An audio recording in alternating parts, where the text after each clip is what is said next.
everyone, Merry Christmas and a Happy New Year. To my constituents, thank you for all your support, and it's a great honor to represent you in the Parliament of Canada. I welcome this opportunity to express the concerns of my constituents regarding Bill C-10, an act to amend the Broadcasting Act and to make related and consequential amendments to the other acts. The challenge I have as a legislator is, do the changes to the Broadcast Act, which was originally enacted under a previous Conservative government, outweigh the concerns of Canadians regarding the steady erosion of free speech in Canada? When the Minister of Canadian Heritage started talking about hate speech and fake news, it pandered to the less tolerant, the alt-left crowd. Their agenda is to silence the diversity in the voices in Canada. Canadians have every reason to be concerned. The Prime Minister goes to the United Nations and says one thing and then denies his own words when questioned about his version of the Great Reset he's planned for Canada. It's not in the best interest of Canadians to turn the CRTC into some kind of censor board beyond the reach of Parliament. And I proudly speak today as a member of Parliament for the Renfrew-Nipissing-Pembroke riding, which is ripe with Canadians and their stories, together with the storytellers. Canadians are proud of our stories. The storytellers want to share their stories with the world. This government claims Bill C-10, an act to amend the Broadcasting Act, will support the Canadian storytellers. We all know it won't support all Canadian storytellers, just the government-approved storytellers. And what is the price to support this government-approved storytellers? According to the government, the financial price is close to $1 billion. But what about the cost to freedom of expression, regulating the internet, demanding control over algorithms, restricting foreign programming? Is this really a price Canadians wish to pay to not watch Central Committee-approved bland television production? If Canadians knew the real cost and consequences of the Liberal bill to regulate the internet, what they really were, they would reject it entirely. There are three things the Canadians need to understand about this bill. First, it's a deception. They're changing the very definition of the words in order to grab some money for their friends. Second, it is an attack on freedom of expression. Mandating speech is the same as restricting speech. Third, in proclaiming to support diversity, this government will reduce diversity of stories that Canadians have access to. And this will have a particular set of consequences for new Canadians and refugees who speak neither of the two official languages. This is what happens when governments strip our liberties away. The least powerful pay the highest price. But we all bear a cost, and that's the reason for this deception. They cannot be honest about what they're doing because what they're doing violates the Charter. It violates freedom of expression. So we have the deception, the attack on free speech, and the attack on diversity. And let's begin with the deception. For that, we need to go back to why we have a Broadcast Act. Why is there a Broadcast Act regulating television and radio, but not Newsprint Act regulating newspapers? Because newspapers use their own print and paper to express their views. Broadcasters use public airwaves to broadly cast out electromagnetic signals, which televisions and radio receivers can pick up. Airwaves are a classic public good. Broadcasters can't use the same frequency or their signals become lost. Frequencies have to be allocated by the government, or else everyone would broadcast on every frequency and nobody would get a signal. For-profit broadcasters cannot charge customers for the signal after they've already broadcasted out. The broadcasters were introduced to advertisers, and they all made a lot of money. The governments later told these broadcasters, in returning for making huge profits from public airwaves, they'd be required to support Canadian storytellers, artists, and musicians. Canadians were largely supportive of using Canadian airwaves to support Canadians. Even when cable came along, government had a role in regulating cable monopolies for the public good. Now, this arrangement was good for the companies, good for the government, funded committee-approved storytellers, and good for the advertisers. Any Canadian with a radio, TV, and some rabbit ears could watch or listen to the free entertainment. The business model was simple. Cast out the programs to the broadest audience possible, then sell the viewership to the advertisers. Canadian consumers of music and stories received quantity over quality. But then the internet came along and changed everything. It changed everything for advertisers. Just ask the newspapers who, ironically enough, now lobby for a newsprint act to bail them out. It changed everything for musicians and storytellers. Just ask Justin Bieber if he'd have the globe-spanning career were it not for YouTube. And it changed everything for consumers. No longer did they have to sit at a specific time to watch a somewhat decent program. Now they can watch when they want, but more importantly, they can watch really, really what they want. For nearly 70 years, the biggest change in TV broadcasting was color TV. Then in the last 20 years, everything from production to distribution has been revolutionized.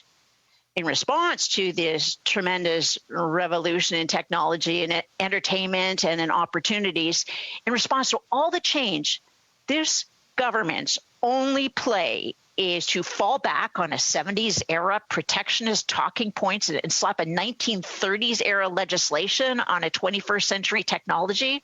It's old. And it's tired, and it's a deception.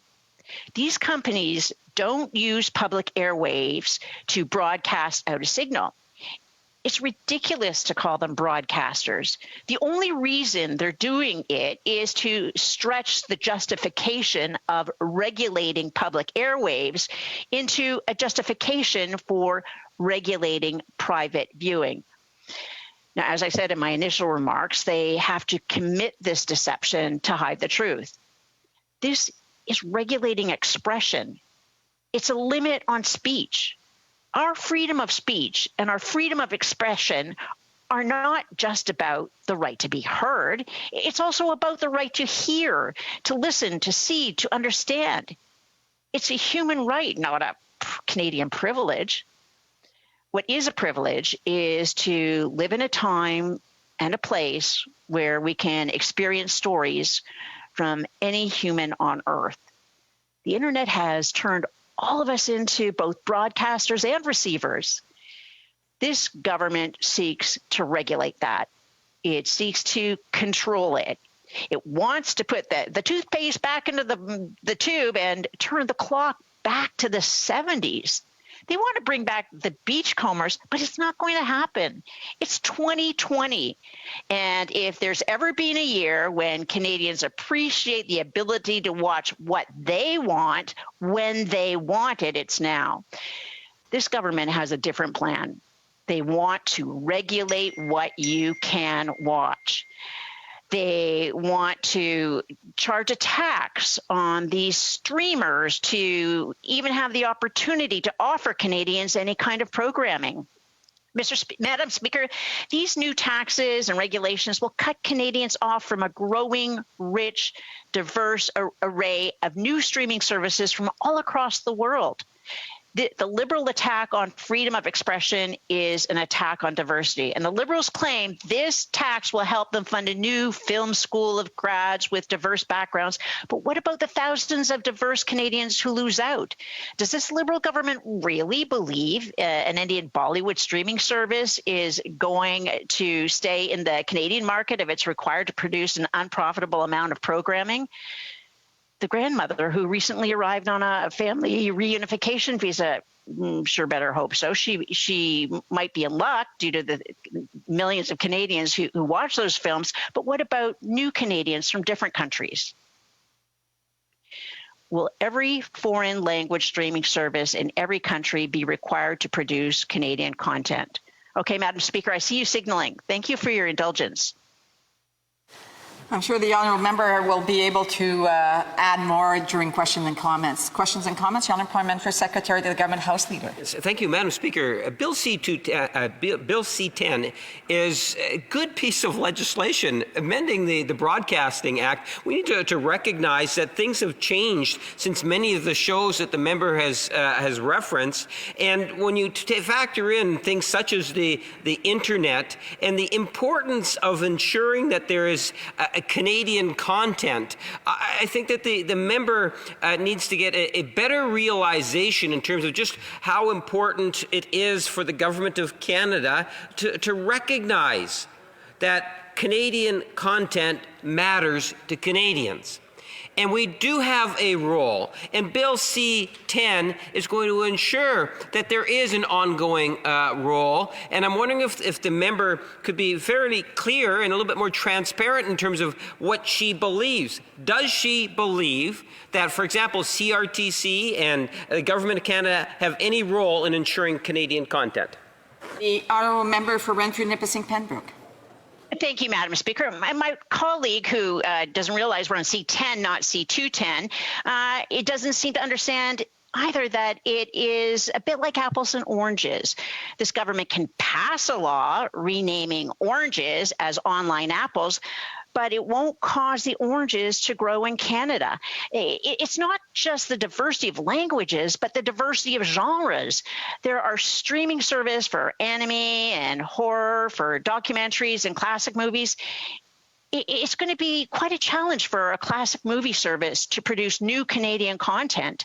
The Liberals might be hoping these protectionist barriers will allow Canadian-owned streaming services to start up. They think these Canadian companies will be able to afford the rights to streamcast all over foreign shows, maybe for some of the big genres, but they'll never have the same catalog of shows. Questions and comments? L'honorable député de Shefford. Madame la Présidente. Je remercie mon honorable collègue pour son discours sur cette question aujourd'hui qui est essentielle. Et j'en parle parce que ça a un impact direct, ces 10, sur toute la question de la couverture de notre presse locale. On parle notamment de la question des radios, des médias locaux. Chez moi, j'ai un modèle de radio coopérative, la radio M105, on a eu des reportages durant la pandémie, comment ils ont eu à travailler dur pour pouvoir s'en sortir, mais que c'est un modèle qui pouvait fonctionner, mais qu'ils avaient besoin de l'aide du gouvernement. Ils ont souligné d'ailleurs, lorsque je les ai rencontrés, que le gouvernement avait investi davantage dans les médias sociaux que dans les médias locaux. J'aimerais donc entendre ma collègue là-dessus. Et aussi, j'ai une journaliste chez moi de La Voix de l'Est qui a écrit un livre extraordinaire qui s'appelle « Extinction de voix », qui explique très bien le lien, l'importance de ne pas laisser tomber notre couverture locale de l'information pour une question de démocratie, pour une question de pouvoir faire survivre aussi les entreprises de chez nous. Bref, j'aimerais l'entendre sur cette importance-là et le lien avec le projet de loi C10. Member for Renfrew-Nipissing-Pembroke. Madam Speaker, that was the rationale with having the taxpayer-funded CBC. But CBC pulled out all of the local communities and is now broadcasting out of Toronto. Here in Renfrew-Nipissing-Pembroke, we lost our only local broadcaster, which then went off to Ottawa and became part of another conglomerate. So this is a way to get local news. We've got many Facebook groups and startups that produce the local news that we're interested in hearing. So this Broadcast Act does nothing to help local content. We have time for a brief question. The honourable member for Edmonton-Strathcona. Thank you, Madam Speaker, and I would like to thank my colleague for her comments.